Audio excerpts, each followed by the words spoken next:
Doctor Sreevarma ஆயுள் தரும் ஆயுர்வேதா அறுவை சிகிச்சை இல்லா குணம் ஆயுள் கால நிவாரணம். உலகெங்கிலும் இருக்கும் பிகைன் பக்தி நேயர்கள் அனைவருக்கும் வணக்கம். நான் உங்கள் ராம்ஜி. வருகின்ற ஏப்ரல் மாதம் 10ஆம் தேதியிலிருந்து 13ஆம் தேதி வரையிலான அந்த 3 நாள் மட்டும் பேசுவோம். ஏன்னா 14ஆம் தேதி சூரிய பகவான் மேஷத்தில் எழுந்தருளப் போகிறார், மேஷத்திலே உச்சமடைந்து விடுகிறார். ஆனால் இந்த 3 நாள் என்ன நடக்கப் போகிறது அப்படின்னா, இந்த 5 கிரகங்களும் எல்லாருமா சேர்ந்து மீனராசிக்கு வருகிறார்கள். யார் யாரெல்லாம் வராங்க?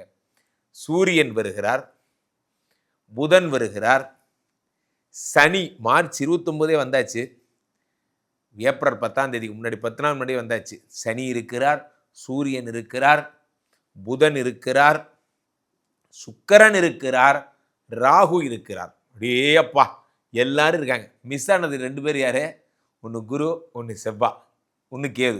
மீதி 5 பேரும் இங்கே தான் இருக்காங்க. எல்லாருமே ஒரே இடத்துல இருக்காங்க. ஸோ இவர்கள் இப்படி இருந்தால் என்ன நடக்கும்? யாருக்கெல்லாம் என்ன விதமான பலன்கள் கிடைக்கப் போகிறது? யாரெல்லாம் சக்கரவர்த்தி ஆகப் போகிறீர்கள் என்பதைத்தான் பார்க்க போகிறோம். பிகைன் பக்தி மட்டும்தான் இதை முதல் பதிவாக வெளியிடுவதில், முதல் குரலாக இதை மக்களிடையே எடுத்து செல்வதில் மிகுந்த பெருமை அடைகிறது. அந்த திருப்பணியை நான் மேற்கொள்கிறேன் என்பதில் தனிப்பட்ட கர்வமும் எனக்குண்டு. வகையில் நம்ம ஒவ்வொரு ராசிக்குமாக எப்படிங்கிறத பார்த்துருவோம். கும்பராசிக்காரர்களுக்கெல்லாம் 2ஆம் வீட்டிலே இத்தனை கிரகங்கள் இருந்தால் என்ன ஆகும்? ஏற்கனவே நமக்கு வாயில் சனின்னு ஜோசிக்காரன் சொல்லியிருக்கிறான். இதில் 2ஆம் வீட்டில் இத்தனை பேர் வேறு இருந்தாங்கன்னா நான் என்னதாயா செய்கிறது? சார், சில பேர் பார்த்தீங்கன்னா, இந்த ஒரு விஷயம் நல்லா யோசிச்சு பாருங்க.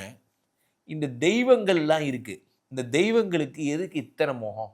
யோசிச்சு பாருங்க, கொஞ்சம் யோசிச்சு பாருங்களேன். இப்போ முருகப்பெருமானுக்கு 6 முகம் சொல்கிறோம். அப்போது பிரம்மனுக்கு 4 முகம், ரைட்டு. சிவபெருமானுக்கு 5 முகம், ரைட்டு. எதுக்கு இத்தனை முகம்? இத்தனை முகம் வச்சு என்ன செய்ய போகிறாங்க? இந்த முகம் காட்டும், இந்த முகம் உணர்த்தும் அர்த்தம் என்ன என்றால், ஒரு விஷயம் நல்லா புரிஞ்சுங்க. நீங்கள் உங்கள் குழந்தைகிட்ட இருக்கிற முகம் வேறு, உங்கள் மனைவிட்டு இருக்கிற முகம் வேறு. உங்கள் மனைவிட்டு இருக்கிற முகம் வேறு, உங்கள் பாஸ்கிட்ட இருக்கிற முகம் வேறு.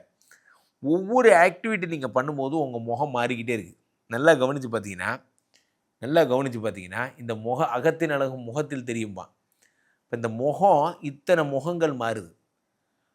அப்போது முகத்திலேயே இவ்வளோ சேஞ்ச் ஆகுது. இந்த 2ஆம் இடம் என்பது தான் அந்த முகம், வாக்கு, பேச்சு எல்லாம். உங்களுக்கு இத்தனை பேர் 2ஆம் வீட்டில் உட்காந்தா என்ன ஆகும் அப்படின்னா, ஆண்டி வெடியே நவரசங்களையும் அப்படியே பண்ணுவீங்க நீங்கள். நம்ம நடிப்பு அரக்கன் இருக்கார் இல்லையா, திவாகர் நடிப்பு அரக்கன், அந்த நடிப்பு அரக்கனை மாதிரியே நீங்கள் நடந்துப்பீங்க. நல்லா தான் இருந்தான், அவன் நல்லா தான் பேசிகிட்டு இருந்தான். ஆனால் நீங்கள் பார்த்தீங்கன்னா திடீர்னு பார்த்தீங்கன்னா அந்த வாட்டர் மெலன் மாதிரி அப்படி பண்ணுவீங்க, திடீர்னு அப்படி பண்ணுவீங்க, இப்படி பண்ணுவீங்க. எல்லா கேரக்டராகவும் இருப்பீங்க. திடீர்னு லவ் பண்ணுவீங்க, திடீர்னு பார்த்தீங்கன்னா சனி மேலே புரட்சி பேசுவீங்க. சில பேர் ஒன்றுமே புரிஞ்சிக்கவே முடியாது. சில பேர் நீங்களே யோசிச்சு பாருங்கள். ஒருத்தர் ஸ்டேட்டஸ் எடுத்து பாருங்கள், 10 ரூபாய் கீழே வந்து பார்த்தா ஒரு மீன் வந்து ஆனந்தமாக இன்னொரு மீனோட ஜாலியாக சந்தோஷமாக இருக்கிற மாதிரி ஒரு வீடியோ.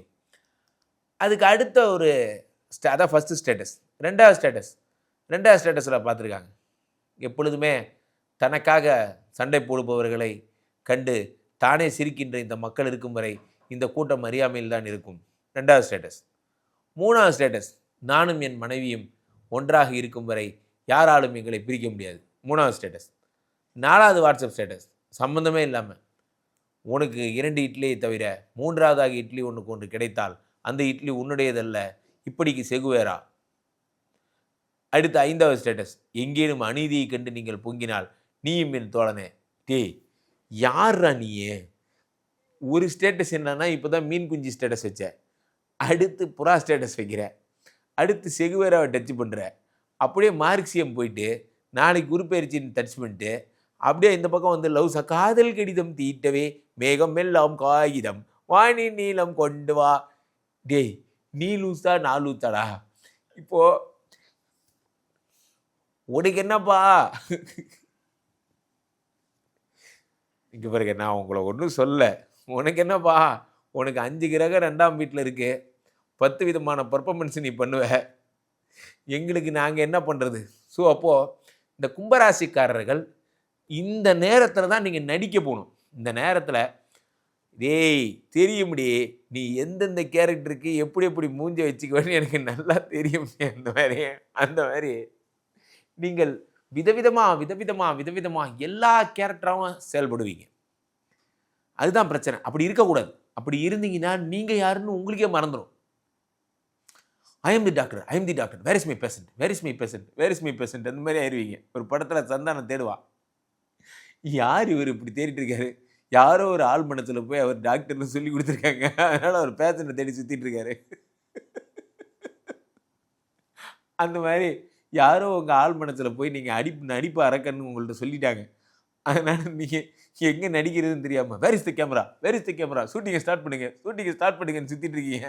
யோ, இது வீடியோ ஒன்றும் ஷூட்டிங் ஸ்டார்ட் ஆகலையா? 2ஆம் வீட்டில் இத்தனை பேர் இருந்தால் உங்களை போட்டு குழப்பி, 2ங்கிறது என்னென்னா வாக்கு, பேச்சு, புத்தி எல்லாத்துலேயும் சுக்கிரன் ஒரு மாதிரி இருப்பார், லவ் கார்டு. சனி ஒரு பக்கம் புரட்சி கார்டு, சூரியன் ஒரு பக்கம் மேனேஜ்மெண்ட் கார்டு. ஒரு மனுஷனை எத்தனை பேர், புதன் ஒரு பக்கம் பிஸ்னஸ் கார்டு. இவங்க எல்லாம் 2ஆம் வீட்டில் இருந்தால் என்ன ஆகும்? திடீர்னு பார்த்தீங்கன்னா இந்த சேர் ரொம்ப அழகாக இருக்குல்ல, அந்த சேரை அதை அப்படியே உத்து பார்த்தா ஒரு பாம்பு படுத்திருக்கிற மாதிரியே இருக்குல்ல அப்படிங்கிறது. இல்லை அந்த சேர் 250 ரூபா, 200 ரூபா கிடைச்சா வித்துற. இப்போ தான்டா பாம்பு படுத்திருக்குது ரசிக்குது அதெல்லாம் அது வேற. டேய் நீ யாரா நீ? அப்போது நீங்கள் ஒரு குணமாக இருக்க மாட்டேங்கிறீங்க. நீங்கள் ரொம்ப ஜாக்கிரதையாக இருக்கணும். இந்த ஒரு மாதமும் நீங்கள் தயவு செஞ்சு எந்த கேரக்டராகவும் இருக்க வேண்டாம். நீங்கள் பாட்டு காலையில் எழுந்திரிச்சு வண்டி எடுத்து கிளம்புங்க, போங்க வாங்க.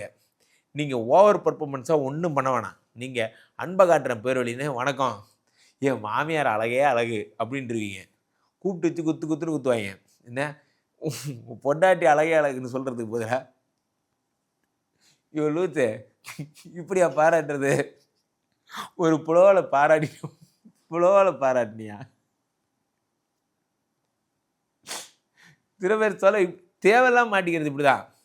என் மச்சினிச்சி சமைச்சானா இன்றைக்கி ஃபுல்லாக சாப்பிட்லாம், மச்சினிச்சி சமைச்சானா நீ வாடி ஒன்று வச்சுக்கிறேன் இரு. எல்லோரும் போனதுக்கப்புறம் உங்களுக்கு சாயந்தரம் ஸ்பெஷல் பூஜை உங்களுக்கு மட்டும், அது மாதிரிலாம் நடக்கும். ஸோ அதனால் கும்பராசிக்காரர்கள் கேரக்டரை மாற்றிக்கிட்டே இருப்பீங்க. அதனால் ஒரு கேரக்டராக இருங்க, உருப்படியாக இருங்க.